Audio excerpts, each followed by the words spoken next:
The Signature Bank Studios. If you're looking for the latest news, insight into what it means, and the sharpest opinion, there's only one station in Chicago where you can turn, and it's this one. We're AM 560, The Answer. AM 560, The Answer, Chicago's Morning Answer. Chris Crock in for Dan Proft. 312-642-5600 is our number. Eric O'Neill, former FBI counterterrorism and counterintelligence, author of Spies, Lies, and Cybercrime, Cybersecurity Tactics to Outsmart Hackers and Disarm Scammers. Eric, thanks for joining us on Chicago's Morning Answer, and Merry Christmas. Hey, good morning, Chris, and Merry Christmas to you, too. You know, the first thing I want to do is so much I want to talk to you about and have some amazing expertise is Brown University. I mean, it's a complete and total disgrace from my angle. You got a homeless guy who's your security, who happens to be, living in the basement, who notices this guy, this terrorist, chases him off, follows him to his car. That's the key to get the description of the vehicle and hunt the guy down and eventually get him. Of course, dead by that time. 24-hour delay where they had they had who they thought was the suspect, but it wasn't. That 24-hour-ish delay appears to have possibly caused the death of the professor, the needless death of the professor at MIT. And then you look at the security chief over there, and he lost his job at University of Utah for criminal investigation and credentials where he was apparently lying about it and stuff. I mean, this is a debacle. Meanwhile, the terrorist seems to have been a tormented soul. What's your takeaway from all this? Tell me what your takeaway is, but also how safe is it for our kids on college campuses? It seems like it's not. Right. Well, we don't know a motive yet. I know that law enforcement and FBI in particular will be going through they're calling him a suspect. He committed suicide. They have used DNA to pretty much confirm he was at the site. So I think we're pretty sure they caught their man. To try to understand why he would have done this. So they'll be going through his entire media and, social media and online presence, which is where you typically in these cases learn a lot about them. It's possible when someone does something this unhinged, they left behind some sort of manifesto that gives you insight into it. And also remember that one of the main reasons that they were able to even identify him was because of a tip from an anonymous person called John on Reddit. Right. He the homeless posted. Guy. Yeah. Yeah. So the FBI posted the image everywhere, including on Reddit, saying, if you've seen this person, help us, the very grainy footage with a mask. Right. And this guy on Reddit says, yes, I did. I saw him loitering. I followed him. He got into a car, and I'm pretty sure that this is the guy. And he says it's a rental car parked here with the license plates. Then law enforcement off that Reddit tip is able to use some traffic cameras that to look at the car, right, and get the license plate, and then use further traffic cameras to track the car through the city to get him to the storage facility.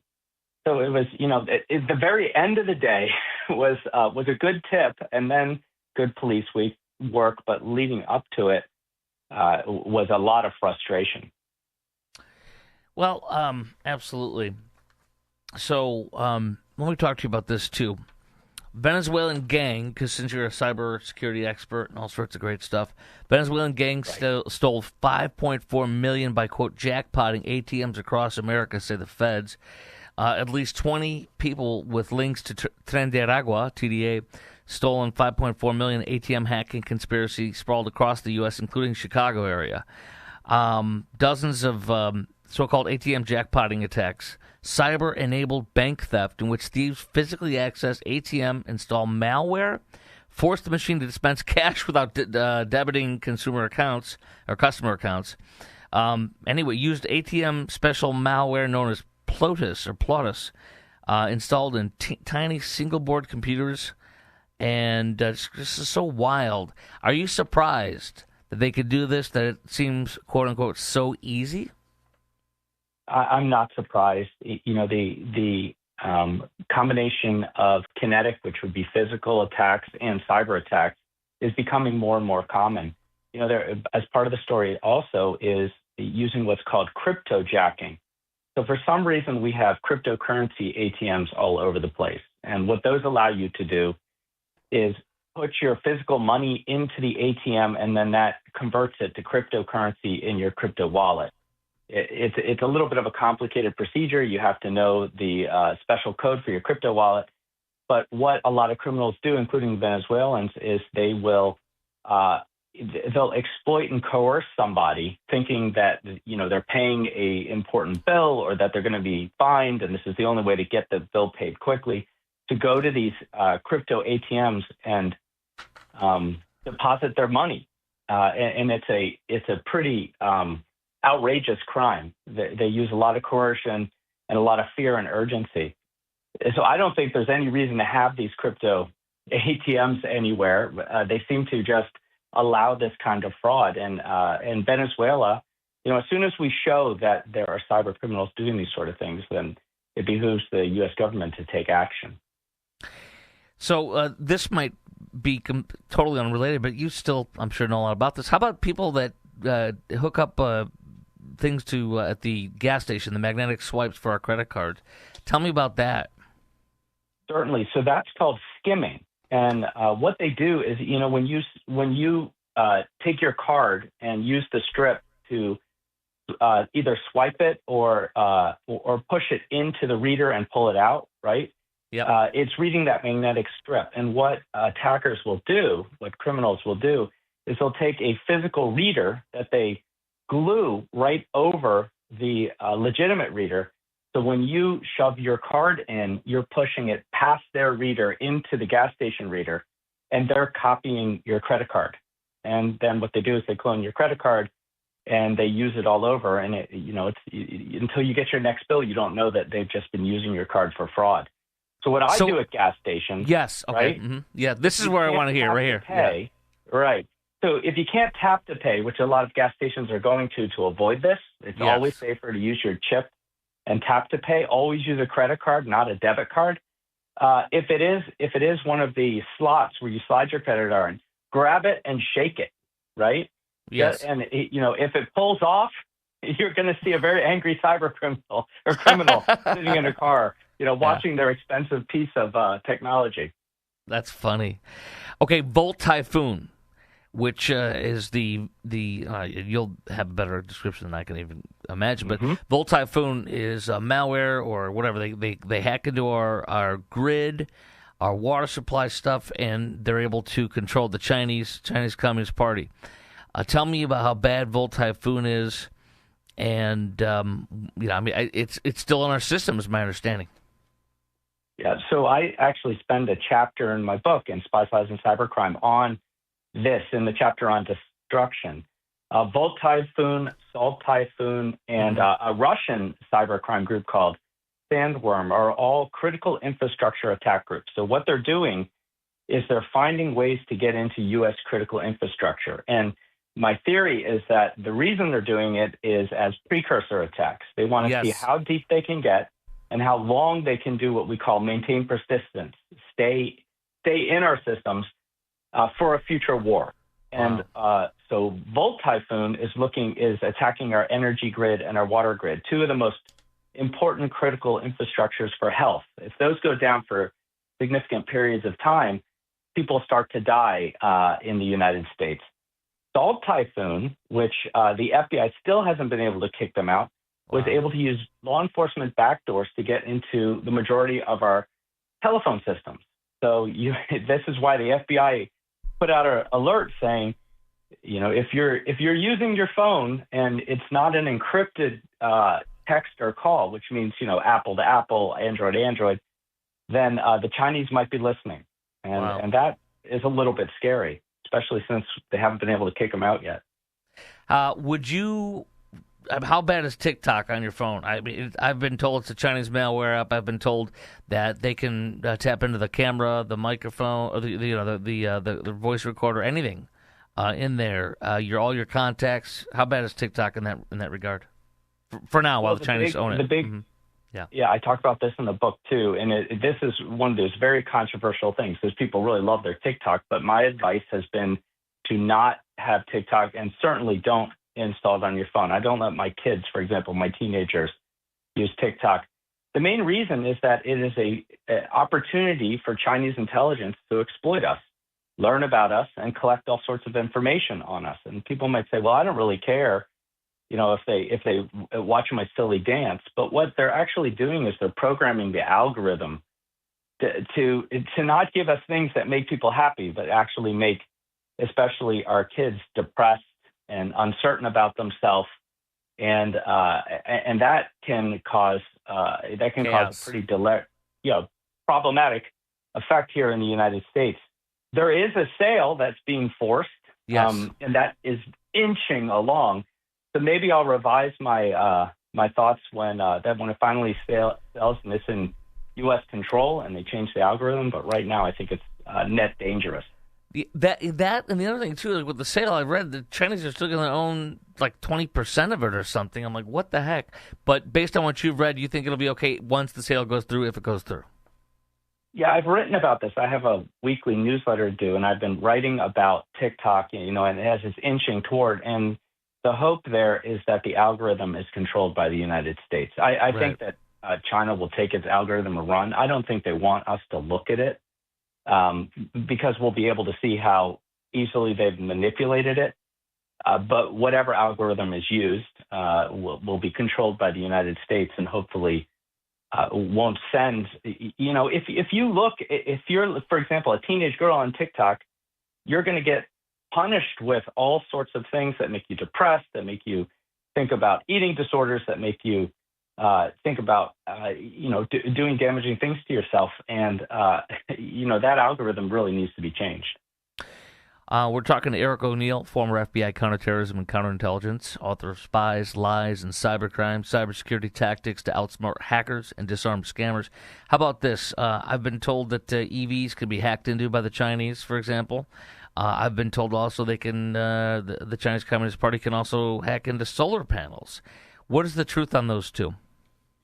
There's very little. There are very few things that can't be subjected to a cyber attack. So the rule of thumb is if it's connected to the internet, you have to be careful because it could be attacked. And the Chinese have also, for example, embedded chips in routers, which is why you want to be careful what routers you buy. You always want to check that's your internet router at home. So they've embedded chips in TVs, and where they can turn on the microphone and listen to you. So you do have to be careful in what you buy, and make sure that, I like to buy American or buy from our allies, not things that were manufactured in China. Yes. Okay, so what's one thing that we all need to do today for our cybersecurity, because that is one of your expertise? Certainly, and this is a big focus of the book. What can you do to protect yourself? Here are a few very quick things, especially as we're almost at Christmas and people doing that last-minute holiday shopping. So here's some great tips. You want to make sure that in your personal life, you're not relying on a password. That's number one. I know people have said this back and forth, but it amazes me how few people actually turn on the most important thing you can, which is called two-factor authentication.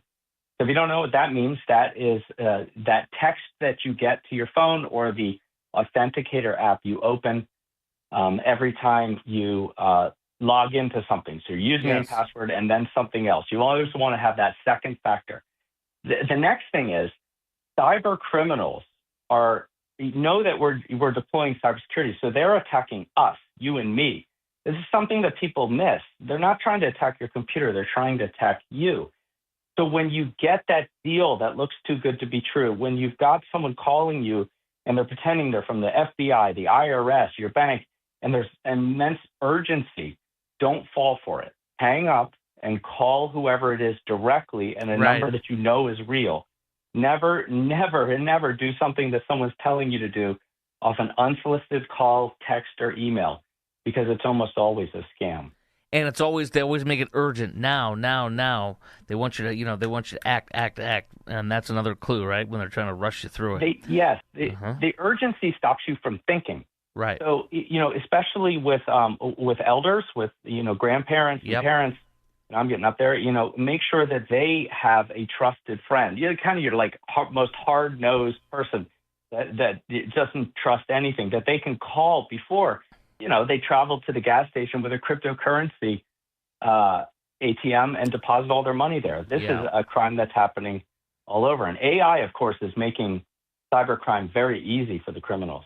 Mm. How vulnerable are we? In terms of their capability, because the U.S. does have pretty powerful capability to strike back. Mm-hmm. And I've said for some time that we need to create a new cyber warfare deterrence that is similar to the deterrence that we created in the Cold War with nuclear weapons. By saying to threat countries like China, Russia, Iran, and North Korea, those are the big four, right? That if you do attack us, if you attack our critical infrastructure, we will see that as an act of war, and we will strike back. In other words, if you shut our lights off, we're shutting your lights off permanently. And I think that the way to do that is a demonstration. So we are vulnerable and working on it. One of the things that does help us is that it would be very hard to take down the entire country, the entire power grid, for example, because it's very it's made up of a private, public, right. public, private, and it's a disassociated grid. So there's that, which is why there would have to be a coordinated strike by like Russia, China, Iran. And what does worry me is those three countries seem to be more aligned every year. Yeah. Eric O'Neill, former FBI counterterrorism, counterintelligence, author of Spies, Lies, and Cybercrime, Cybersecurity Tactics to Outsmart Hackers and Disarm Scammers. Thank you for your service, and thanks for joining us this morning on Chicago's Morning Answer. Good morning, Merry Christmas, and thank you for having me on. Absolutely. Merry Christmas to you, too. Hey, coming up next, there's a lawsuit going to possibly the Supreme Court. CTA refuses to, shocker, allow us to be armed lawfully on trains, etc., buses. We're going to get into that a little bit, too, and so much more coming up. Chris Kroc, AM 560, Chicago's Morning Answer, in for Dan Proft. This is Chicago's Morning Answer. I want Christmas. Just give me plain baby Jesus lying in a manger. Christmas. On AM 560, The Answer. Hello, this is Alistair Begg. In September of 2026, I'll be teaching the Bible as we cruise through the Norwegian fjords. I'd love for you to join me. Call 855-565-5519 or visit deeperfaithcruise.com.